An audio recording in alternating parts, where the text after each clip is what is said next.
Have you ever wanted to travel the world, experience new cultures, and make lots of new friends? If so, you should consider becoming a foreign exchange student. Now, I know there's a lot of gray space around it. People think, oh, that's really hard, but really it's not that complicated. So I'm gonna finish my smoothie real quick and let's get right into the video. So the first step is figuring out what program you're gonna choose. This really isn't that complicated as well. I did a little bit of research and I found a great program. I'm choosing to go through the Rotary Youth Exchange program, and there are lots of other programs like AFS. That's one that comes to the top of my head. So once you found the program, then you have to convince your parents, which may be the hardest step. Honestly, my parents were really supportive of it, so I don't find this super complicated. Basically, I just went up to them. I made sure to have a conversation. Don't just go up with like an offhanded comment because it may come across like insincere. You're not really genuine about wanting to go. So go and have a conversation with them. Tell them, I really want to become a foreign exchange student. Tell them why, show them the program, show them the benefits. And for Rotary, then what you do is you go schedule an information meeting. And I'll get into that with the next step. Once you've convinced your parents, like I said, you schedule an information meeting. And all that really is telling you all about the program, what sort of things the program stands for, how you go on exchange, and that sort of thing. So that also wasn't a big deal. My parents already were convinced. But if you're having trouble convincing your parents, that's a great thing for them to go to. Then after that, step 4, I think. Step 4, you have actually applying to the program. So this part took a while. I became interested in the foreign exchange program, I think last year, actually around this time. So I'd missed the application deadline for what would be me being on exchange this year. And so I got to get started on my application early. And I'll leave a link to it below, but there's a sample application on their website. So what I did is I read through that. I was so excited, so I read through the entire thing. And there was a little part that said you have to write an essay. So I got started on that. I think I wrote it over a course of 2 months, so that when I got to the actual application, it was really simple. But I did still have some editing because they have a little bit of changes in the guidelines. So pretty much you have a couple medical forms. You have a dental form. You have, just a medical exam form from your normal doctor. And then you have some questions that your parents have to answer, and then you have your essay, and I think a couple questions that you have to answer.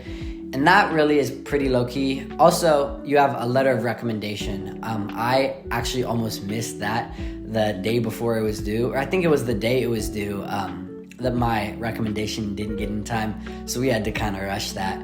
But again, I feel like there is a stigma around things like this. Like, oh, they're really strict with things. And they are strict because they have things that need to be met.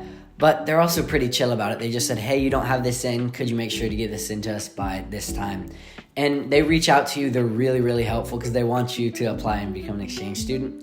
So I think that's what's great about it is they are for you. They're not just trying to get people out, I guess. They're not just trying to eliminate people. They really are trying to help you.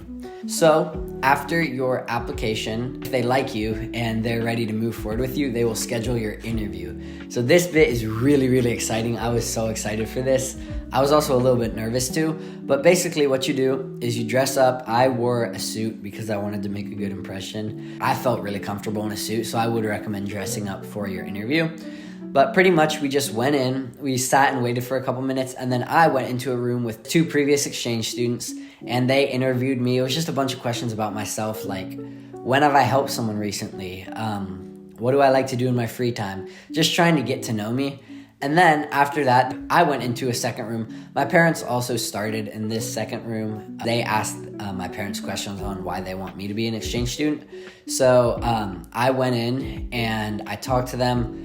They asked me, again, a little bit more of the same questions, but this was also a little bit more formal. They had my application in front of me, and it's like, what does the program stand for? What does this mean to you? Stuff like that.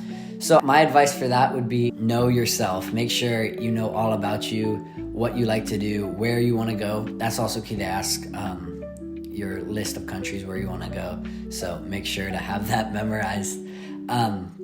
And then also, there were some problem-solving questions. Like, let's say you were stuck on a bus, your phone died, and you missed your stop. What would you do?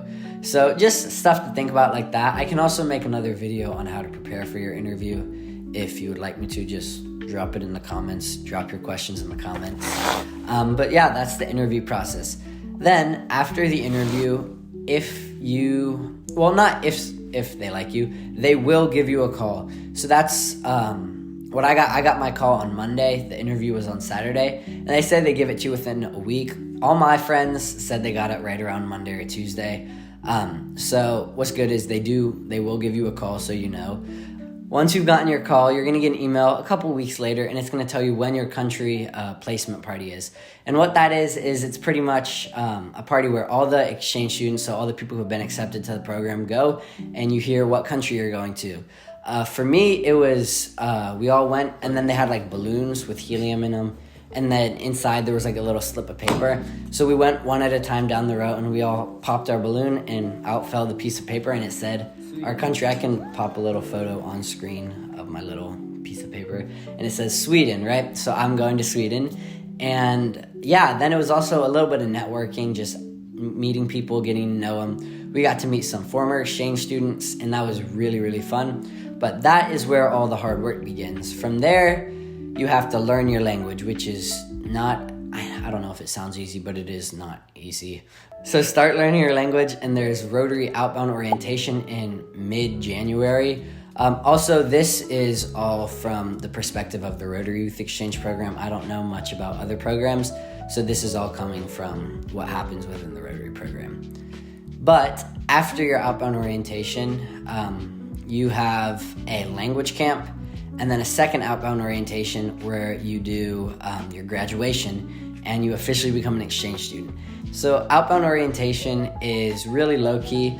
It's pretty much feels like just going to have a sleepover with some friends. You go stay at a hotel, and they do trainings. I think one of the big ones was like the roller coaster of emotions while you're on exchange. So it's like the honeymoon phase, then it goes down because you're like, it gets normal, and then it starts to go back up because you're like immersed in the culture. It goes up, up, up, and then it drops when you go home. So stuff like that. Also, ambassadorial stuff about how to be an ambassador, what sort of questions you're going to get asked.